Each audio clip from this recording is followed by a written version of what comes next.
Welcome to the Forum at Holy Communion, a long-standing conversation about faith, life, justice, arts, culture.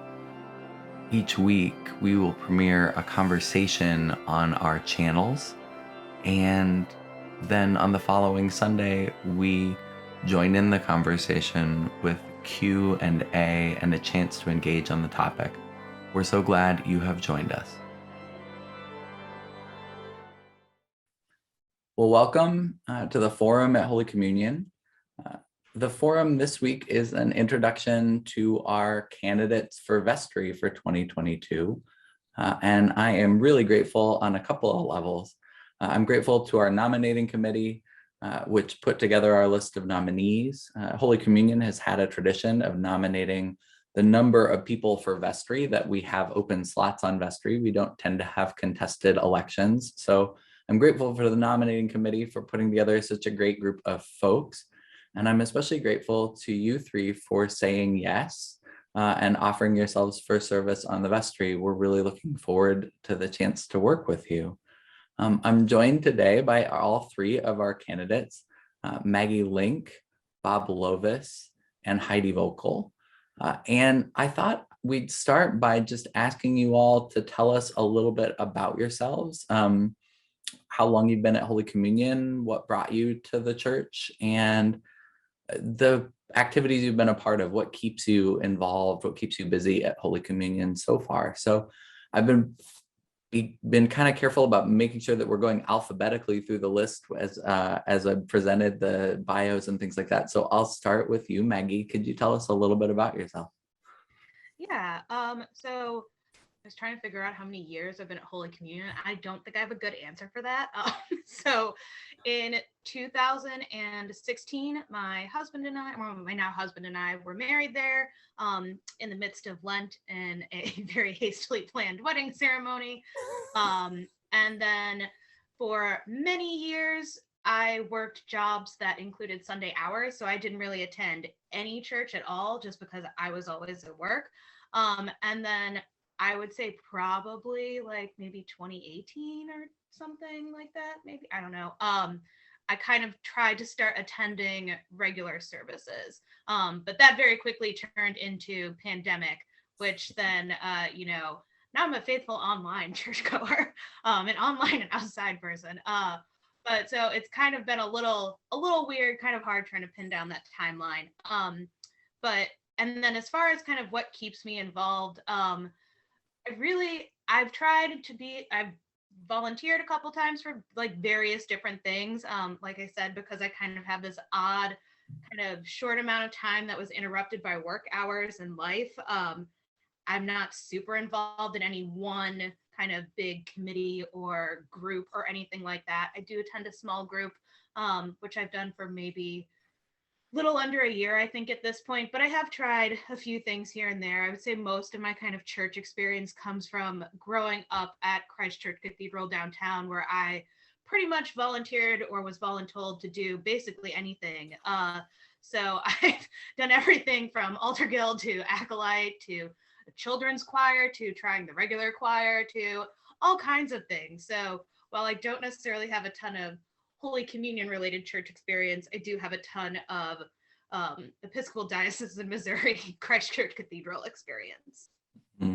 Yeah, we'll talk a little bit more about that. I'm going to ask everybody about their history, but I do, because you picked on the idea of getting married during Lent. That's not a normal thing to get married during Lent. Do you want to say a word or two about that?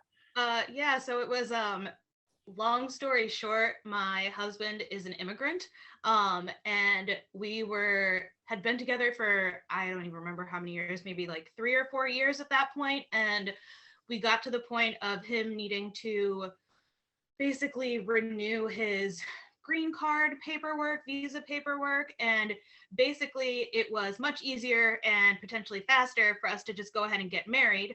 However, that wasn't actually the case, because soon thereafter we had the Trump presidency, and so it took us about 2 years to get all of the paperwork through the system. When I had a cousin who was married in September, and he and his wife got their paperwork done within about 3 or 4 months. So it's a good thing we got married when we did. But yeah, that was kind of it was, yeah, like I said, a hastily thrown together wedding ceremony, but Mike was graceful enough to do it, and it was very nice. And it was 19 degrees, and it was there was ice on the ground. It was good. It's one of my favorite weddings I've ever done. And I will say, the only piece on that is we normally don't do weddings during Lent, but in the case of something like an immigration need or somebody deploying with the military or something like that, we'll make exceptions to the rule. And boy, I'm glad, because I feel like it's put you and Tim a little bit in the church's debt sometimes. And boy, I lean on that with you both, from everything from Vestry to getting Tim to play trumpet for us to so I feel like the church came out on the plus side on that one. But really grateful, Maggie. I'm going to move on to Bob, and we'll come back to you on some other questions. Can you tell us a little bit about how long you've been around and what's gotten you involved at Holy Communion? My wife and I started coming shortly after you arrived. I believe it was the middle of 2015. Oh, yeah.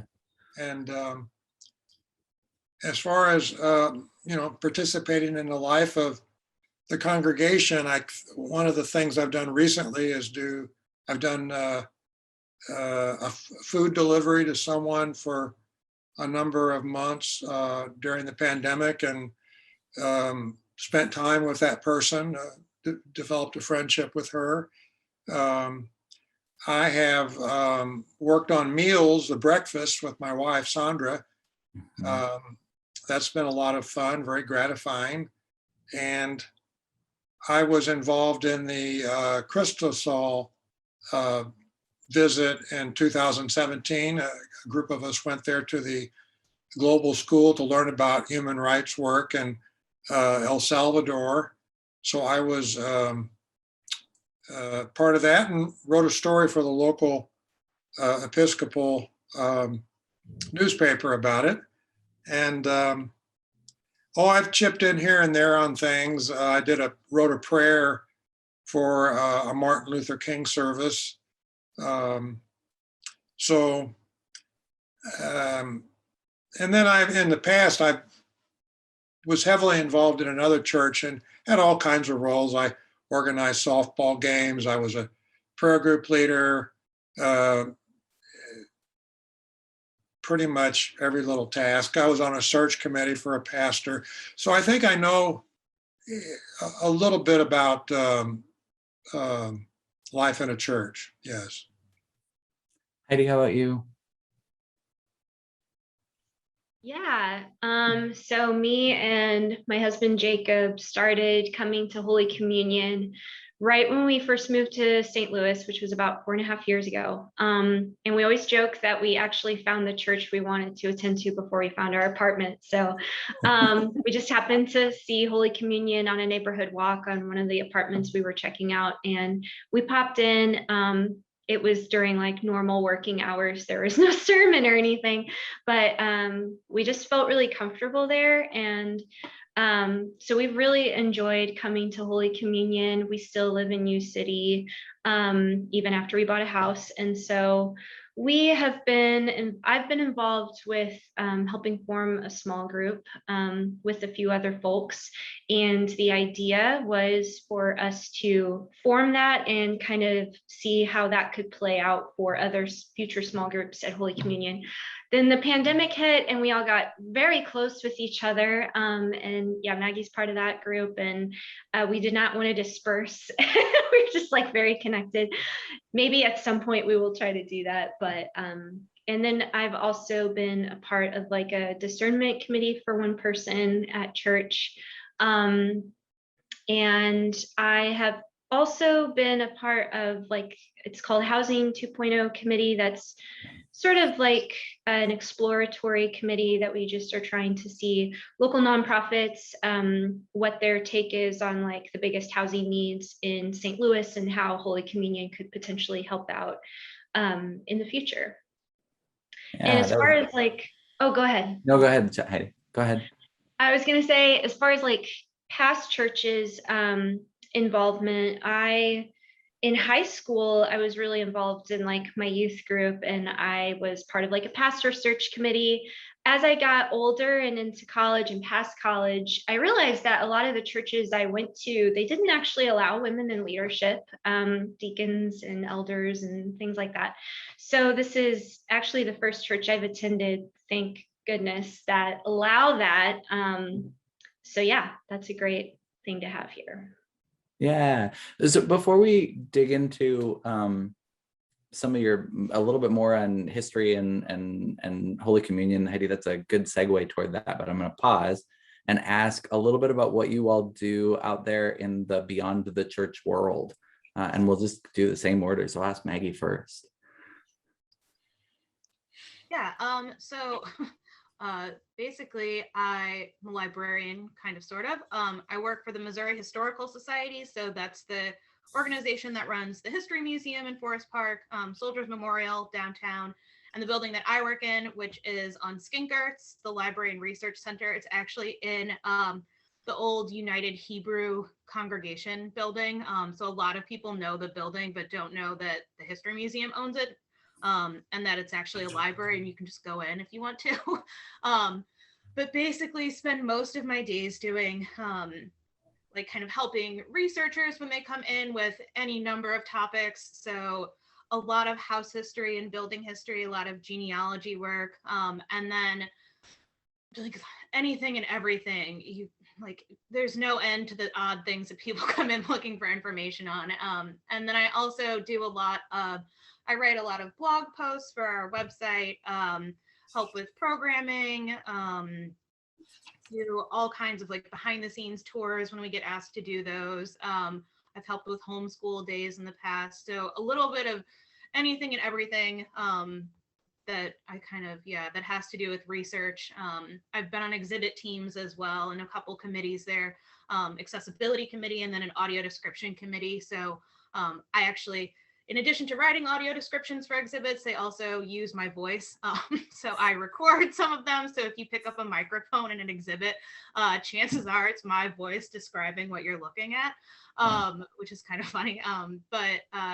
Yeah, so it's a kind of a mix of things, but I've worked in kind of museums or libraries basically since I graduated from college. So I've worked in a music library, at KDHX. I've worked for the city library system, primarily in North St. Louis, and then downtown at Central.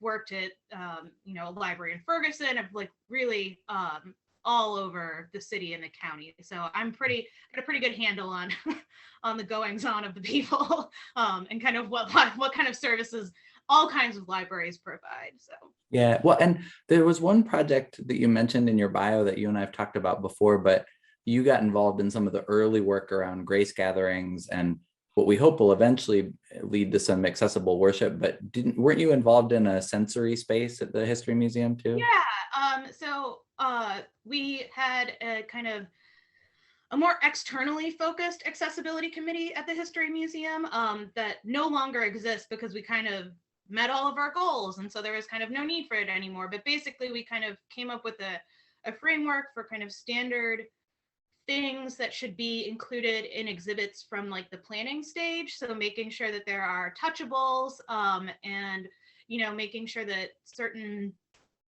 labels are put in Braille, that certain images become like touchable images so that they're raised. Also that dealt with making sure that we picked, depending on the content of the exhibit, that we had labels offered in other languages as well. We also worked with like kind of our volunteers to put together kind of standard kind of outline for tours for people who are blind or low vision, like the deaf community or deaf and hard of hearing communities, and then like memory loss tours as well. And then we also, like I talked about, the audio description, did that, and then they also were able to put in a small kind of sensory room in the History Museum as well. So basically when I was on the committee, those were kind of all of our big lofty goals, and then we got all of them finished. So the committee is no more. Yeah, now it's more of an internally focused thing, but I was I worked on that pretty regularly for the Historical Society for about, I would say 2 or 3 years before we kind of completed everything on our checklist and then passed it off to someone else. Cool. And Yours was the first Vestry bio I think I have ever read that included a land acknowledgement. Oh. Can you talk a little bit about that decision?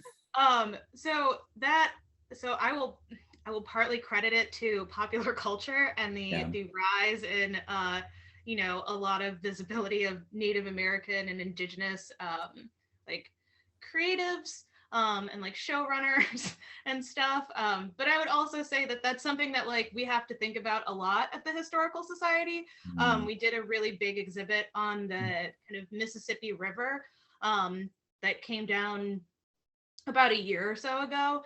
And that one included obviously a lot of overlap with Native communities because it kind of tracked starting with like kind of Cahokian society all the way up to kind of modern day trade on the Mississippi. So that is kind of all like, it's just very present. And then we also, just because of the history of St. Louis and like westward expansion and Lewis and Clark and all such things, it's something that we talk about all the time at work, and that more and more people want to know about. Even it pops up in all kinds of odd places and interesting ways where people decide that they want to include this particular thing in an exhibit, or people are interested in this particular topic, or seeing who what this park was, whose land this park was built on or something. So it's something, like I said, that just pops up more frequently than not. And I kind of like the idea of kind of normalizing the practice of like just acknowledging that, like, regardless of your background, whether you come from enslaved peoples or people who willfully immigrated or whatever, it's important to acknowledge. So Yeah. So one of our former Holy Communionites who got sent out by one of those discernment committees is Leslie Meyer, who the bishop has just appointed I think her title is Missioner for Indigenous Community Relations or something. But I think it's the first time we've had one in St. Louis, at least in recent times. So I think there's going to be some opportunity for us to engage in some of those questions in new ways. So I was excited to see that in your bio. Bob, can I move into you? And I've even gotten to interview you for one of these forums before about your book of poetry that was published relatively recently, but talk a little bit about what you do outside of church. Well, as you said, I'm a poet, and I try to devote myself pretty much every morning to some form of writing, even if it's just jotting down notes. But that's I think that's my main focus as a writer. I'm a semi-retired journalist. I do occasional stories for magazines. I did a piece on the painter who did our Kelly Lattimore of MAMA fame or notoriety. Yeah. But that's sort of a lesser focus than it had been. I retired from full-time journalism in 2017. Was primarily a reporter in the healthcare world. Did some freelance work for a number of years for local publications, and as I said in my bio, some of the most satisfying experiences I had were writing about civil rights issues, white supremacists, and one thing that I spend a lot of time on now is I coordinate a high school poetry contest for a group called the St. Louis Poetry Center. I've been a member of that for about 25, 26 years. And for the last 8 or 9, I've coordinated this contest. We get entries from both sides of the river, from private schools, public schools, suburban schools, Catholic schools. We get usually about entries from about 100 students. And I screen the poems, and then we send off finalists to a judge that I recruit. And it's a great pleasure. I enjoy being a talent scout. I just love it when I find a good poet in high school. And I enjoy some of the correspondence I have with them. I'll, when I see something good, I'll try to respond in an email about what I liked about the poem. So yeah, cultivating new poets, that's been important for me. And one thing that I've gotten interested in and practiced is I've been playing the guitar since late 2017. So I'm now enrolled in this program called the School of Rock out in Kirkwood, where I am playing songs that I didn't pay attention to 20 years ago by what's his name? Tom Petty and John Mellencamp and ZZ Grange. And That's a lot of so fun. I'm having fun with that. Yeah. That's a lot of fun. Yeah, that article that you wrote, that kind of profile of Kelly Lattimore and Kelly's icon work got a whole bunch of traction this fall when the copy of our icon mama at Catholic University was stolen twice, and a bunch of conservative media were like going, and your article just got linked again and again and again from very wild kind of sources. So it's kind of, I mean, it's fun. I've been feeling kind of like a fly on the wall watching some of your writing and the church stuff and being like, hey, I know that guy. But yeah, that was very cool. Heidi, how about you? What keeps you busy outside of, I mean, you came as a grad student originally, right? And it's been fun watching you kind of step into the career. Can you talk a little about what's keeping you busy these days? Yeah, I'm a licensed clinical social worker. So I serve as a trauma therapist because an LCSW can do so many different things.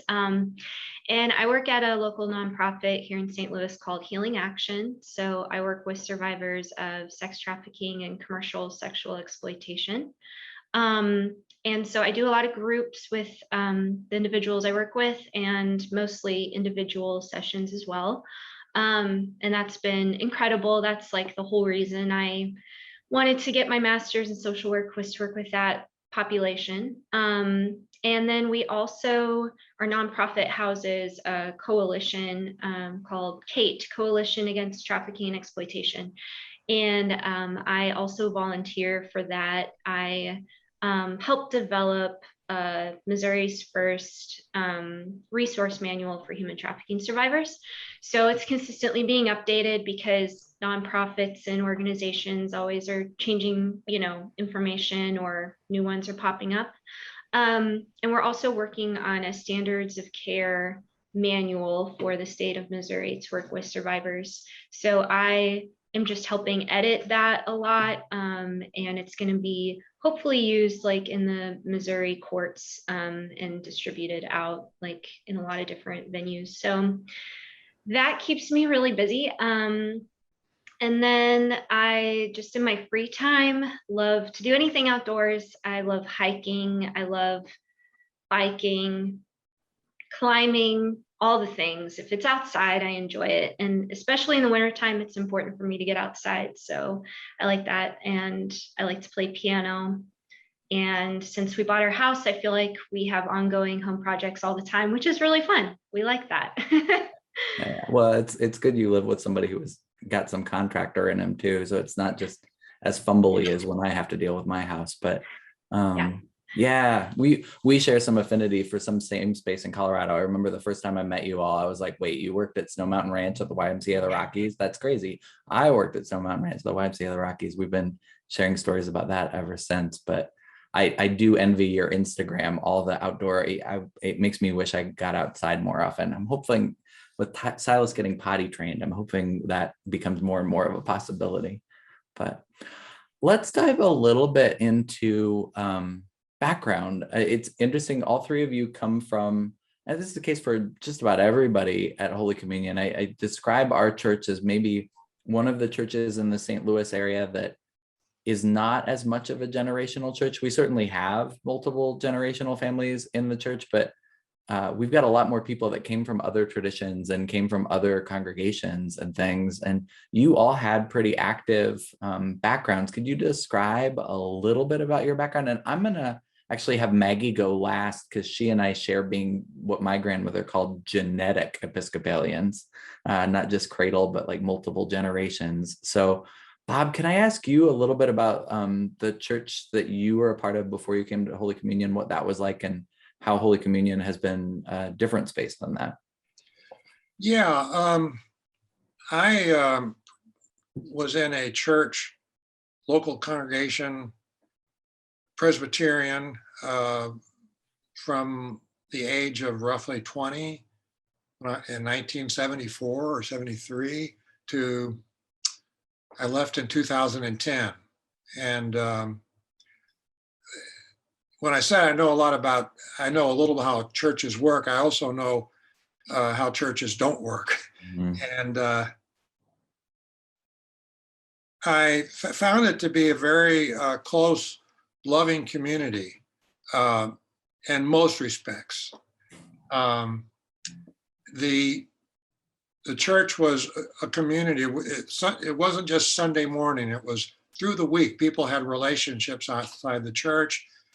There were many ministries. There's a shelter for homeless women that was started about 20 years ago. Neighborhood outreach, low income housing. We had a ministry in that. Very much, we had an arts ministry. So I had many strong relationships there. Yet when I talk about why I left, I was part of the problem. Mm. For many years, I acquiesced to this teaching, false teaching, that women cannot be pastors or elders. You know, it just struck me as the years went on that a woman could be a U.S. senator, she could be a president of a Fortune 500 company, but in my church, she could not sit on among the elders on the session. So, and I acquiesced to that. I wasn't a active proponent, but I just accepted it and let it lay for many years. And so my silence was part of the problem. And then we had a controversy in our church about gays. Mm. And there never was any sort of hateful overtone to it, but the session basically decided that gays who were not celibate could not take communion. In other words, people who were acting out their identity. You could be gay and celibate and have communion. That was all right. But if you were not celibate, you couldn't take communion.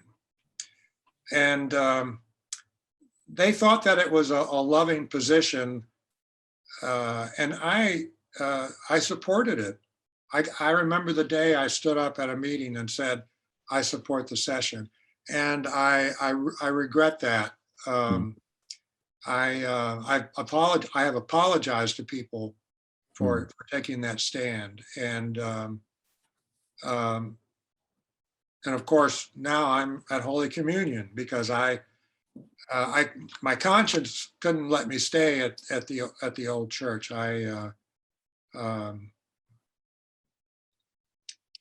So Yeah, and it's, you know, like I in those questions, I find myself really grateful that I'm grateful to the people that came before us in this congregation in particular and in the church at large, because I know that for the Episcopal Church, it was a lot of work. You know, my mom is one of the early generations of women clergy, and I was in one of the first congregations. I grew up in one of the first congregations that celebrated women and hired women as priests, and it was not always easy work. It was not always a simple thing. And I was really grateful to have, you know, my own orientation not play a huge role in my ordination process. It definitely could have if I'd come from a different diocese or tried to come even just a few years earlier. But I'm mindful that I'm really grateful to the generations ahead of us at Holy Communion and in the Episcopal Church that made their way through those questions, because we're and the people who are still doing it in certain parts of the country and in certain congregations. So, if I could add one thing, talking about my church background, I do believe that worship is really central to the life of the church, and things flow out of that, whether it's marching in the streets or art or any kind of vocation, relationships. I think that worship is central, and I also believe the unity of the body is very important, and all voices should be heard. Yeah. Heidi, how about you? Yeah, so I grew up definitely in a more like conservative evangelical household. And I think there was like a really good foundation there. I mean, I definitely grew up in the church. I think at the time I thought I was a mutt because we went to a lot of different kinds of churches, but really it was like all evangelical wings so it wasn't so much a mutt, but I went to like a lot of non-denominational churches and Southern Baptist churches for the most part. And even when I went to college, I went to a small private Christian, very conservative college. And it was around the time I was graduating. And then when I went and did an internship in Bangladesh, that things really shifted huge for me. A lot of the women that I served with that were like in leadership at the aftercare home in Bangladesh were pastors. And that was the first time I'd ever seen that. And they were amazing. And I learned so much from them. And I think coming back to my church and kind of explaining what I had seen and what I had experienced there, I didn't get the response I was expecting. And I just couldn't really view American Christianity the same ever again. So I didn't know it at the time, but like the deconstruction process for me hit hard. And it was right about the time my husband and I got married. So I never really felt like I left my faith. It was just more really deciding how I felt like I should worship, what spaces I actually wanted to be a part of, what did my faith look like now and in the broader global sense, and just seeing a lot of injustices that were being played out in the church. And I totally get what Bob was saying, like I was 100% part of that problem too. So I say that I'm more in the reconstruction phase, but actually I'm still deconstructing a lot of stuff. There's a lot of deconstruction going around, white supremacy and like my even just being an American and, that process never stops and that's okay. So coming to Holy Communion has been honestly like the ultimate safe space where they celebrate the gray, they celebrate the nuance. And that has just been everything that I didn't even know was possible in a church. I feel like people have really come alongside me. A lot of folks from the 20s and 30s group that had similar backgrounds. We've read Rachel Held Evans a lot together, and she was just like a minister and is still a minister to my soul. And I'm always being challenged in this space, but always like in the most gracious way. So it's actually a kind of an incredible opportunity to be nominated for the Vestry because one, like, again, women in leadership, that's not a thing that I grew up with. And over the last few years, I've seen it a lot more, and I've seen so many more people that are brought to the table that are not just attending church and being welcome to church, but are actually being used and being lifted up and being plugged into leadership. And so they really practice what they preach, and I really appreciate that. But yeah, very diverse background for sure. Yeah, and that's, before I turn to Maggie, I think it's an important piece. I mean, vestries, sometimes it's easy to recruit a bunch of longtime Episcopalians to the vestry because they kind of know what's up. But I love having voices on the vestry that have come from other backgrounds in some ways, because if you stay to Episcopalian, there are things that can you get blinders on, even though you don't know it. That as much as there are things that I love about our tradition, and I'm grateful about our tradition, about how far we've come on certain questions, and the fact that we can identify that we have a long way to go on a lot of other questions, there are other pieces about coming from other faith traditions. Bob, your congregation, when you were part of it, was a pretty new congregation when you first joined it, right? It's sort of a church plant trying to do some radical justice-y stuff in the Jesus people period, and in the midst of having that imagination, having a sense of church that's broader is kind of fun. And then I'm going to turn to Maggie, who, like me, doesn't have that benefit because she's a multi-generational Episcopalian. But Maggie, you talked a little bit about the cathedral growing up. You grew up with my husband Ellis in the cathedral. What's been coming to Holy Communion like for you compared to your upbringing? What rhymes and what's different? So I guess to back up just a touch, the way that my kind of family ended up at the cathedral was that my mother actually grew up at All Saints. And then I could be wrong, but I believe that they left because my grandmother, who had gone to seminary actually in the 40s, had some disagreements with the people who are running All Saints, and then they left. So I'm not exactly sure why, but they ended up at the cathedral instead. And that's where they stayed. And I think my mom said that they started there when she started kindergarten. And my mother's been retired almost a decade now, so I won't give away her age, but it's a long time. But growing up, it was a lot bigger than it is now, congregation wise. Like there's just a lot more people than there are now. But that kind of, with a few exceptions here and there, that kind of is the general trend. But there was always like a lot happening. And the cathedral itself, along with like Trinity, were both very involved in kind of the early gay rights movements. And also when the AIDS crisis hit, the cathedral and Trinity as well were really vocal in kind of supporting people who had AIDS and welcoming them, and starting support groups for people. They even had a banner made at one point in time that still is at the cathedral, that said "Our church has AIDS," and there are pictures of me as like a 3 and 4 year old at AIDS walks downtown. So it was very very opposite from what a lot of people experience growing up, especially because those two particular congregations, I guess, were really vocal and very active in those kind of social justice realms. And then I also grew up when Michael Allen was still at the cathedral, along with his wife, Patricia.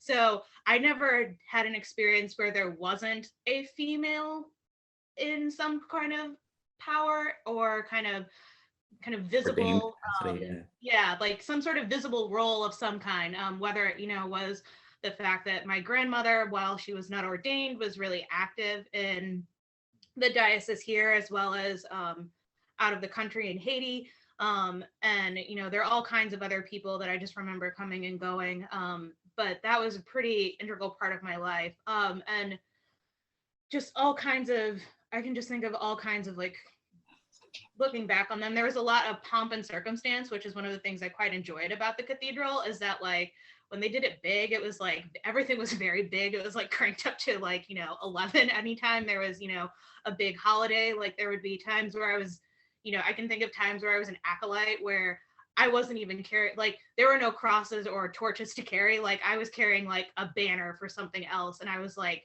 15th in line of a procession that probably took 20 minutes. Like it was nuts. Thinking of times where, like when Desmond Tutu came, for instance, like my brother and I we were acolytes for that weekend. And that was one of the services where like there were probably 50 people in the procession in addition to the choir or something crazy. And it took all day. But I grew up with a lot of pomp and circumstance, which is kind of rubbed off on me, and in some respects made me kind of, I don't want to say distrusting, but there's something that doesn't quite jive with me about things when they're too casual. I understand everything has its place, and I appreciate kind of having the ability to switch between the two. And I do appreciate that about Holy Communion. And that like there are services where like if you just want to be like, where they're super chill.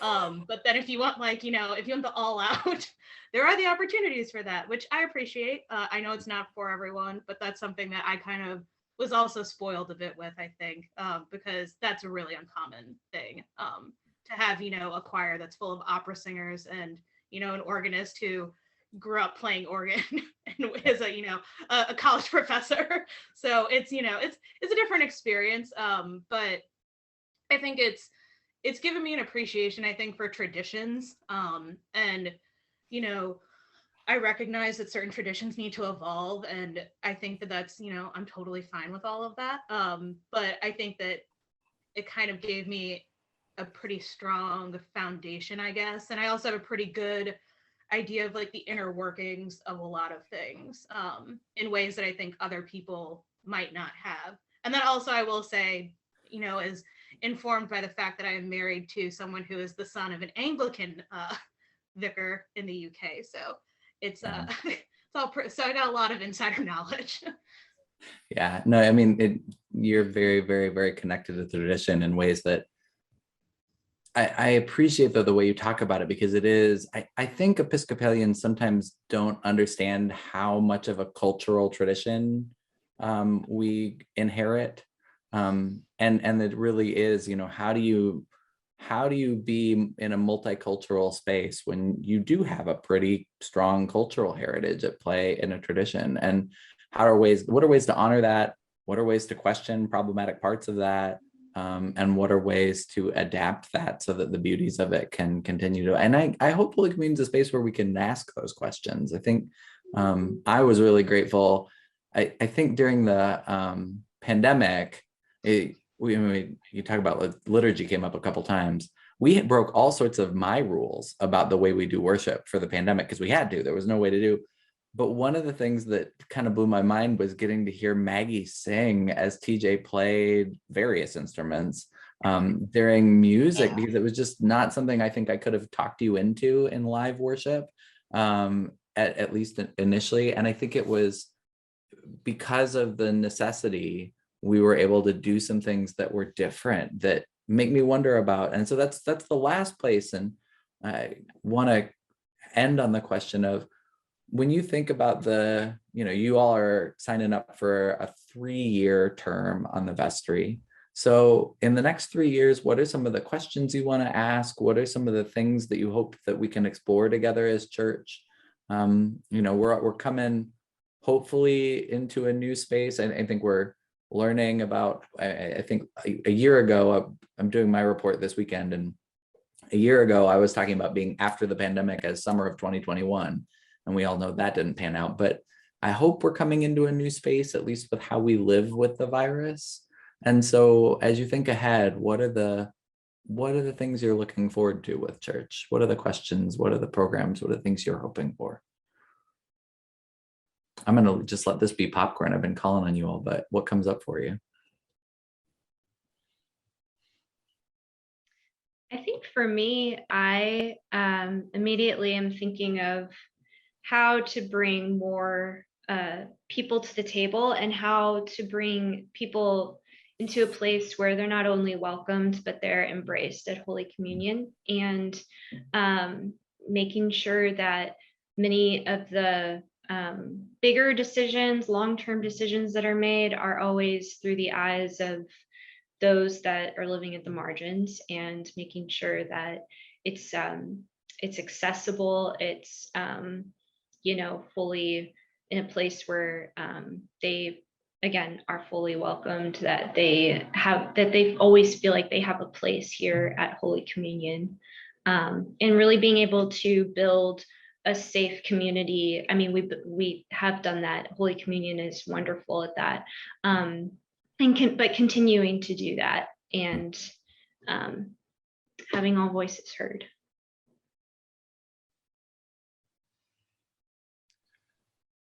For me, I think, it's an obvious learning curve, just finding out more about the church and some of the behind the scenes, responsibilities that most people don't know about.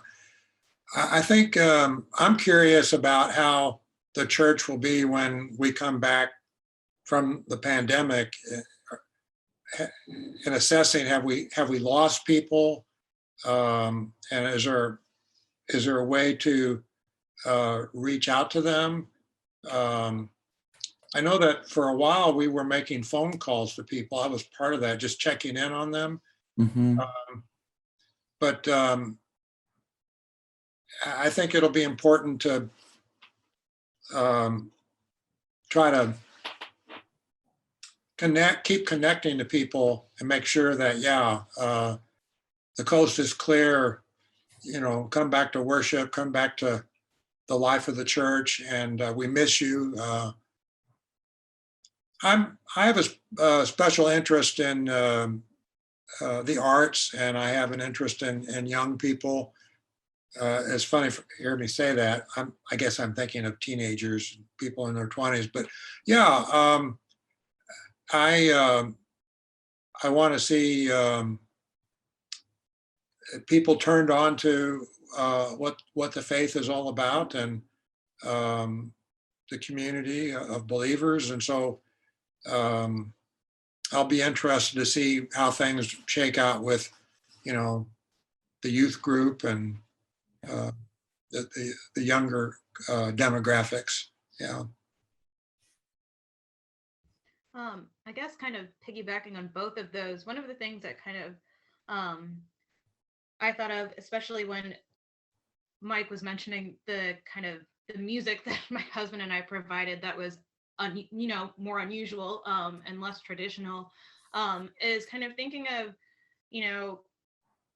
ways that you can include people that that reach people that aren't necessarily super religious per se, or super kind of that theology on tap model, where it was like you could kind of feel comfortable bringing people to that just because it was it was just a discussion at the end of the day. Some of them were very theology heavy, some of them were very social justice heavy, some of them were just straight up about pop culture. And I really appreciate that, especially as someone who I'm a big pop culture person and a big proponent of finding deeper meanings in kind of things that most people would just brush off as oh, that movie was pretty good. Like in my head, some of those movies are like you don't understand, this is life-changing stuff, everyone needs to know.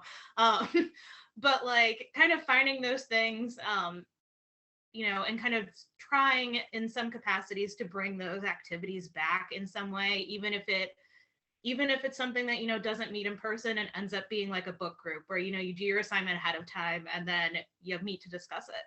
And then also making sure that there is that, I like the diversity of music. I really appreciate the kind of Blue Sunday service music, and how sometimes there's I can't remember which service it is. There's one service that's very Anglican heavy. It's very English, that has a lot of that music in it. And then there are, services that, especially during Black History Month, that feature a lot of, African-American music or spirituals or music by Black composers. All of those things I think add to the larger diversity as a whole. Because some churches you go to, you just get the same thing over and over and over again. And it's not that it's necessarily bad or good, but it's always the same. So I kind of like that variety, and think that kind of continuing those types of things just kind of helps things to kind of evolve and progress forward. And even outside of music, just different types of services, like in the summer, there were services where it was really hot outside, so everyone had popsicles. That was really nice. It was just different, or services in a car. There's all kinds of different things that I think that it would be a shame to move past the pandemic and forget all of the creative things people had to do during that time period and just go back to the same old, because that's boring. And that's, at this point, that's not what people are used to anymore. Yeah. So people are used to having to be a little bit creative, or perhaps a bit uncomfortable, or a bit outside of the box. So I just like seeing all of that kind of continue and evolve and kind of seeing what does that look like, I think would be definitely interesting to kind of keep in mind moving forward. Yeah. No, I think that's a great place to come to an end, is this hope that where we're moving to acknowledges what we've been through these last couple of years, but also takes some of the best, most creative spaces and continues to keep an eye on those who are not already well integrated, either who have taken a little bit of a break from church during the pandemic, which totally can understand, or those who have been watching online and staying really at the sidelines, but finding ways that those voices can be heard, and folks who want to be can find community. So I'm really grateful to have the three of you, your voices. As a reminder to the whole congregation, the vote for Vestry will take place during the annual meeting, which will be entirely on Zoom this year for Omicron safety reasons. So it'll be at 9 o'clock in the morning on Sunday, February 13th. The registration is up at our website, holycommunion.net. If you don't do the computer, you can call in the church office and leave your phone number with us and your name, and we can call you into the meeting on the phone so you can participate. But we will have the Vestry vote on the 13th of February at 9 in the morning. And we look forward to doing that with all of you.